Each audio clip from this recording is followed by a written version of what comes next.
पैसे देत असन लोकांना खाऊन घ्यायचे. तर नाही, जर पैसे देत असेल तर समजून घ्यायचं हे खावासाठीच उभा आहे. नाही मी काय म्हणतो, जो पैसे वाटून राहिला हा हरामाचे पैसे वाटून राहिला, बरोबर आहे. खाऊन घ्यायचे. नाही नाही, खाऊन तर घ्यायचे. मतदान हा जो माणूस काम करणार आहे हा त्याला करायचं, त्यालाच करायचं मतदान.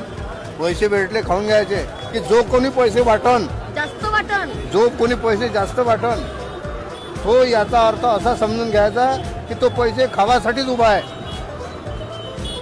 निवडून आल्यानंतर तो पैसेच खाणार आहे, काम काहीच करणार नाही. कारण त्याचे पैसे पहिले काढा लागल ना त्याला. बरोबर आहे. त्याचे पैसे पहिले काढा लागल, त्याच्यानंतर उरले सुरले पैसे तो कामामध्ये लावा. Hello hello hello